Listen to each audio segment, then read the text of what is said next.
But let's get back to the young days with the Spalding, that little pink ball that cost maybe at the time 10 cents. That was a lifesaver. With that ball, you could play with a team, play by yourself, you could play stick ball, stoop ball, 3-box baseball, slap ball. Oh my God. You know what? Why don't you think, especially people from my era, how many games you could play with that Spalding? You remember 5 points, 10 points. If you hit the point, it was worth more. Yeah, jeez. Points, in fact, they used to call it. But that was just wonderful days with a 10-cent ball that saved so many people's lives. And God forbid that went down the sewer. For 10 cents, you open that sewer cover with a can with a string on it and you try to scoop it back up. What do you mean you try? You better get that ball back. So nothing stopped us. God forbid your mother looked for her mop because it was not there anymore. We had a stick to play stickball. And how many varieties of stickball? Play in the street, of course. And you know, 2 sous or 3 sous, all that crap. But you played against the wall with the box. You play one-on-one. And, you know, ground is a single, over your head, bounces someplace, a double, hits the fence is a triple, over the fence is a home run. I mean, we made the rules as we went along. There's no such thing as a forfeit. If you didn't have enough guys, you made an official catcher. You know, we made things happen to play.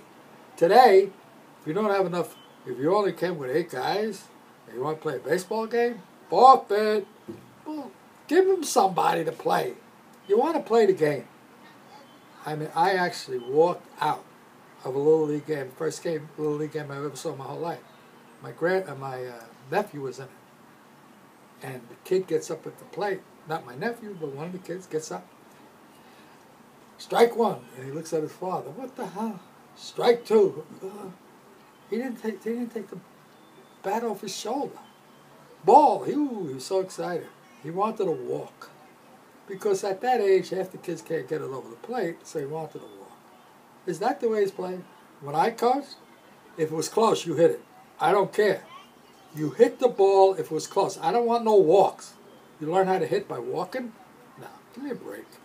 So anyway, you don't like my philosophy? You don't have to use it. But all I'm saying is, I think we had an advantage of the kids today because we didn't have to wait for parents to come home. We were playing right home from school, and we played all day. And you name it, we played it. And here's another story. I got to give you this one. My grandson right now has 10 basketballs. I have 3 basketball courts in my driveway. 3. 2 are for full court, and 1 is so he could dunk. He's not tall enough. We had to make him low. We had 1 basketball for the whole friggin' Bronx. Well, at least for my neighborhood. And the guy that owned it, Angelo, or Lump, they used to call him because he was tall. He came, we played. He left, game stopped. And we had a rim that was tilted. The sole was 1 basketball court for my whole neighborhood, and it was bent. And guess what? 2 of the people that I played against made the pros. You know what? You don't want to believe me? I don't have to lie here. What do I get out of lying? They made the pros. 1 went to the Syracuse Gnats and played with Dolph Schayes, and the other one went to the Rochester Royals. 2 guys went to my high school. They were 4 years older than me. Went to Manhattan College, won the Holiday Festival. In fact, Lump, he was a big guy, he's called Lump. He led the nation in field goal percentage. What do you think of that?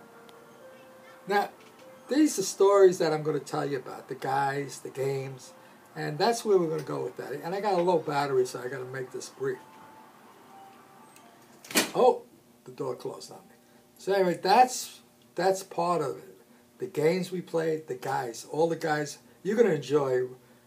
Every neighborhood had guys with nicknames, and we had a million of them.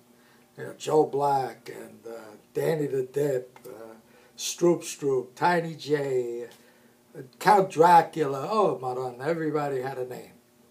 And there was reasons for the name. Gagush. What do you think a Gagush looks like? That's the name for a Gagush. Lump. What does Lump look like? That's Lump. We even had the Geek. Because we called the guy the Geek because he would run into a wall. It's a free all when you played Ring Alivio. I'm going to explain that game to you. But we had nut jobs. But guess what? Everybody was nuts. I mean, they played Follow the Leader. I got to give you this one guy. We used to call him Lot Ass. You know why I call him Lot Ass? If Follow the Leader, you had to jump over the bush. Everybody made it over but him. And what was in the bushes? A fence. And you know the fences with the spikes like this? Well, he landed on that. Oof.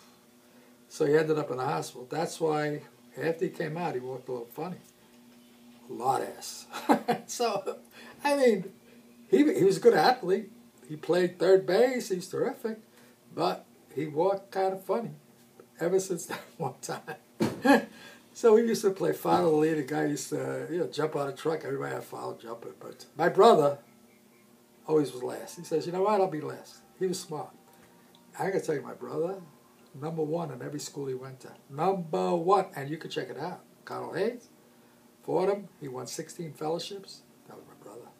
6'3", and look at me, I'm bitching. But all I'm saying is, I used to tell my kids, you could be #1, because I grew up with them. You know what I'm saying? They took it like I meant you got to be. No, I meant try, and they did pretty damn good. And I don't want to get into how many good schools they went to. They did. But that's what we're going to talk about, that kind of stuff. The guys and the games we played, I mean, we built huts with no tools. We used a rock, and we used to buy 3 cents of nails, and you could get the wood from the vegetable store because the crate's all wood, and we make a hut, and then we line it. We used to put linoleum up, and that was the best thing you ever saw in your whole life. In fact, I didn't even want to go there. We had a tunnel that used to go in and come out in the middle of the hut. The parents found out, they collapsed the tunnel on us because I guess they didn't want us to get in the cave-in. But yeah, yeah, some of the guys, I got to tell you the stories about the games. Oh my God, you won't believe them. And maybe you will believe it because maybe it happened to you, but they were fun days, such fun days. And it was done with such moderate. Hey, Ma, throw down 3 cents. 3 cents! And she'd wrap it in a napkin, 3 cents. You could hit 3 cents today. You say, what are you, crazy?